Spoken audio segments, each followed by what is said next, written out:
not easy now. The route is cut off. That white rook hitting the black bishop, but also preventing the black knight from really moving. As Firoujza facing the threats. This is a golden opportunity. Abdusattorov's done everything right this game. Perfect game so far. Just the execution of the finish. If he gets a chance now, that is going to be the key. He needs to keep the 2-minute advantage. Strange question here. Tanya, do you think this is one of those positions where later on we could see a c3 push, sacrificing that pawn so that c4 becomes an outpost for the knight? Is that a thing? It's definitely on both players' radar. You always have to watch out for that pawn advancing one square forward. Combine them with tactics or strategic ideas like you mentioned. Has to be timed really well. But I think the position lends itself to extremely concrete play. Right. So bishop to b8 first attacks the rook. And Nodirbek takes a pause. To me, this looked like a move that he should have had a response to. He keeps the rook on the 7th rank, attacks that knight. Now your move, c3, is being threatened. Now that the knight will assist that pawn to move ahead. Yeah, not just that, but the black knight actually has a square to jump back to, and the white rook almost trapped. From there, it will leap into d3. It's going to transform from a poor, lowly horse to a stallion if it does land. It just needs one more move, 2 more moves. This is dangerous suddenly for Abdusattorov, who is burning away that clock. And I'm looking for ways for the white knights to maneuver themselves to try and stop that straight away. It's going to take several moves for that to happen. There's no like one move counter offering to swap off a pair of knights.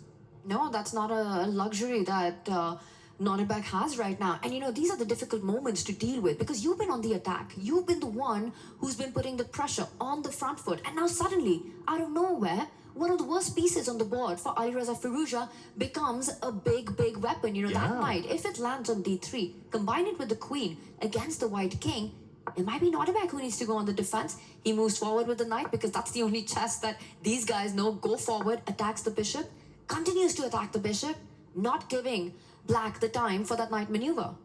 It's really consistently, stubbornly hunting down that bishop now. Not too many safe squares for it. There we go. It finds a way to create a threat, at least hitting the white rook on c1, which doesn't have too many safe squares of its own. There we go. Protects its own king.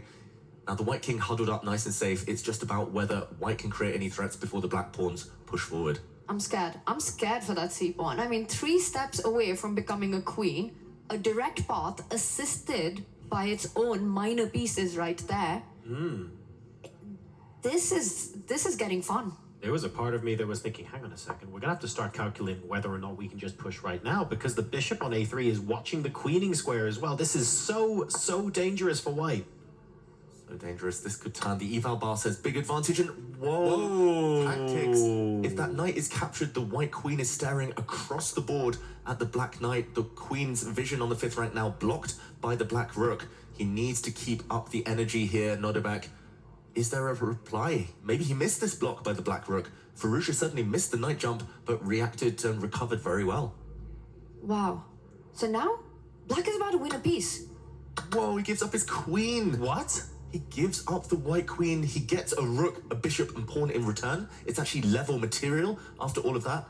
But you have to think that the black queen is going to do a good job of covering everything here. And also, creating chaos, thriving under time pressure. It's 2 minutes versus 1. I know we say Firoujza shines in these scenarios, but is this a little bit too much to overcome? Crazy imbalances and so much to calculate. And he's not happy with this imbalance, He had that shake of his head again. He's panicking because it's not only the rook, knight, and pawn. That b5 pawn is way worth more than just the pawn, It's going to make sure that it ties down plenty of black pieces. Now, Nodirbek attacks the black knight as well, pushes the pawn. Nodirbek might be down a queen, but he's still playing for the win. Yep. Clock is key here. 2 minutes versus 1 minute. He needs to keep the speed, Nodirbek. You can take the black knight. You can just remove your own knight from attack. Either way, he's done everything right. Magnus has said it. Levon Aronian has said it. It's easier to play with pieces rather than a queen when it comes to a time scramble. You have more pieces to pre-move with. This is his golden opportunity. Can he seize it? And it's 49 seconds for Alireza Firoujza, who needs only a draw to advance to the semi-finals. A semi-final spot on the line. Nodirbek Abdusattorov has created everything, all the opportunities to get that comeback win. The knight moves forward. The black queen needs to attack the white knight to keep the material balance. Rook takes knight, queen takes knight, loses another pawn. It's now 2 pawns, a rook and a knight for the queen. So much material. The white knight isn't a great piece, but it can save itself, can improve itself. He's only got 34 seconds, still so much of the game ahead, Alireza Firoujza.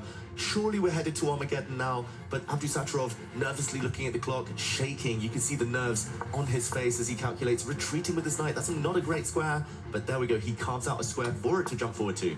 But it comes at the cost of a big pawn in the center. And now Alireza gets the rook to tie down that B pawn from moving forward. Nodirbek, Abdusattorov trying to activate every single piece. 27 seconds.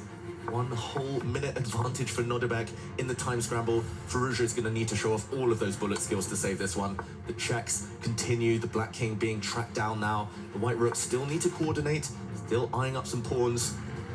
This is going into an Armageddon. That is my prediction. 19 seconds. I know Alireza Firoujza, he is an absolute mega beast with that much time on the clock. But look at the position. The 2 rooks coming in. Checks. Pawn on F6 being attacked right now. Defended. Gives a check. Big mistake apparently from Alireza Firoujza. It's not about the board, of course, it's more about the clock. But the White Rooks are wreaking havoc right now. The Black King is actually about to be checked back to the back rank. And there we go. Nice hit on the Black Queen. Finding a way to keep the tension, keep material. He's blundered his rook! Oh my goodness, Nodirbek. no! He's blundered his rook with 12 seconds for Alireza. He's still playing on the clock. That was a blind spot. Nodirbek, Abdusattorov recovers, gets straight back to the board. But now, completely lost on the board. Alireza Firoujza about to deliver checkmate, and he does. He goes through to the semi-finals.